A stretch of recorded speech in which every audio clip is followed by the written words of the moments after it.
Pernah kepikiran nggak, kenapa ya beberapa tempat di dunia itu jadi pusatnya teknologi, sementara yang lain kayaknya ketinggalan? Nah, hari ini kita bakal jalan-jalan keliling dunia mengupas buku dari Mehran Gul buat nemuin resep rahasia di balik kesuksesan inovasi di berbagai negara. Yuk kita mulai? Oke, kita langsung aja ke pertanyaan utamanya. Ini dia pertanyaan besar yang jadi inti pembahasan kita. Apa sih yang bikin satu tempat itu bisa sukses banget, sementara yang lain enggak? Ternyata, jawabannya tuh jauh lebih rumit dari sekedar punya banyak ilmuwan pintar. Nah, ini dia kuncinya. Anggap aja ekosistem inovasi itu kayak tanah. Perlu disiapin, dipupuk, dirawat baik-baik. Jadi bukan cuma soal nanam benih startup, tapi gimana caranya kita nyiptain lingkungan yang subur biar benih-benih itu bisa tumbuh gede dengan sendirinya. Oke, perhentian pertama kita, ya tentu aja Silicon Valley. Tempat yang udah puluhan tahun jadi pusatnya dunia teknologi, dan yang resepnya paling sering banget dicoba buat ditiru di mana-mana. Sejarah Silicon Valley itu dibangun di atas pilar-pilar yang unik banget. Dimulai dari universitas yang lahir karena tragedi, terus ada bimbingan dari seorang profesor visioner, lalu ada percikan pemberontakan dari para insinyur, dan terakhir didorong sama dana gede-gedean dari pemerintah pas Perang Dingin. Tiap elemen ini, wah penting banget perannya. Coba deh lihat angka ini. Lebih dari 13 triliun dolar. Ini bukan PDB sebuah negara loh. Ini nilai gabungan dari cuma 6 perusahaan. Microsoft, Apple, Alphabet, Meta, Amazon, dan Nvidia. Gila kan? Skalanya tuh susah banget buat dibayangin. Dan biar lebih kebayang lagi gilanya angka tadi, nilai 6 perusahaan itu lebih gede dari total gabungan semua perusahaan di pasar saham Tiongkok daratan.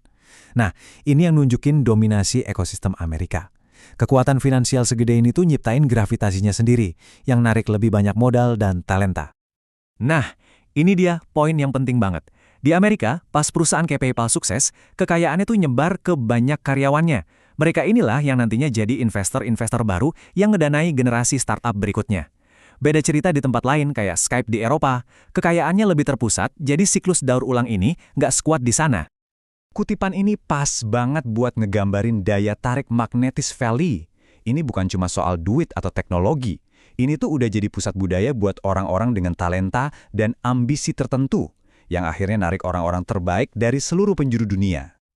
Oke, dari Amerika sekarang kita lompat ke penantang utamanya.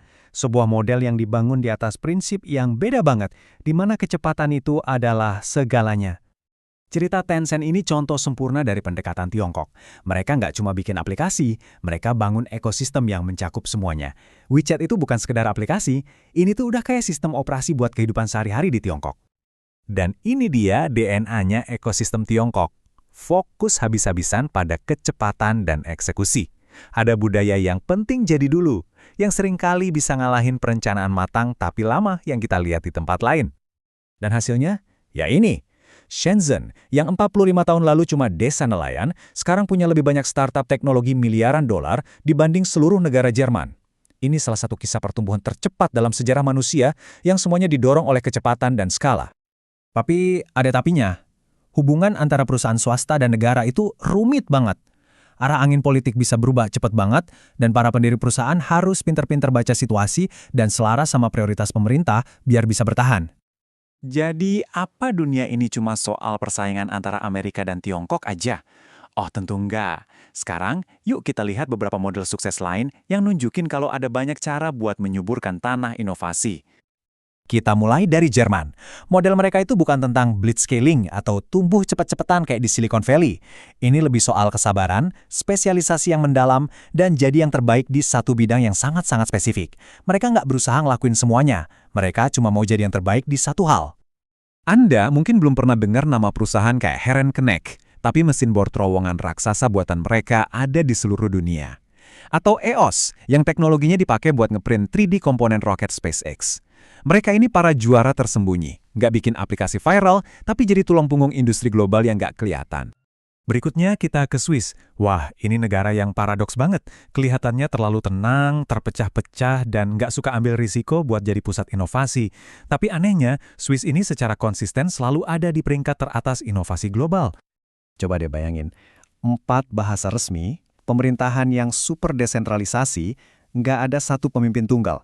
Harusnya kan nggak jalan ya, tapi ternyata justru itu kekuatan mereka. Model yang berdasarkan konsensus dan stabilitas ini menciptakan lingkungan yang sangat unik untuk inovasi jangka panjang. Inovasi terbesar dari Swiss itu seringnya diam-diam aja. Contoh paling keren, World Wide Web. Penemuan paling transformatif dalam sejarah modern kita ini lahirnya di CERN, Swiss. Bukan sebagai produk komersial, tapi sebagai alat bantu para ilmuwan. Nah, inilah esensi Swiss. Sains fundamental yang tenang, tapi dampaknya luar biasa. Terakhir, kita lihat model yang beda 180 derajat, Singapura. Di sini, inovasi itu bukan proses organik dari bawah ke atas.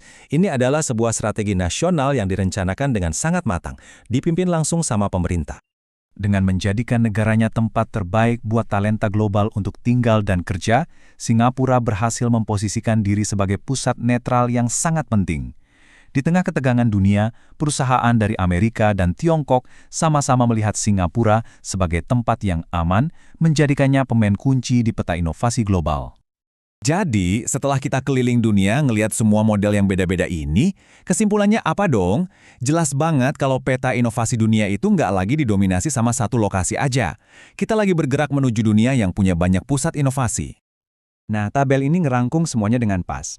Amerika jago dalam skala besar yang disruptif karena modal venturanya. Tiongkok jago dalam kecepatan karena dorongan negaranya.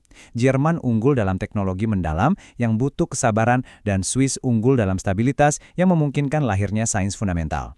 Setiap tanah punya kekuatan dan kelemahannya masing-masing. Dan ini membawa kita ke pertanyaan terakhir. Kayaknya nggak ada satu jawaban yang benar-benar mutlak. Masa depan inovasi mungkin nggak akan ditentukan oleh satu model yang menang, tapi oleh gimana model-model yang berbeda ini bisa beradaptasi, bekerja sama, dan bersaing di panggung dunia. Menarik buat kita lihat ke depannya.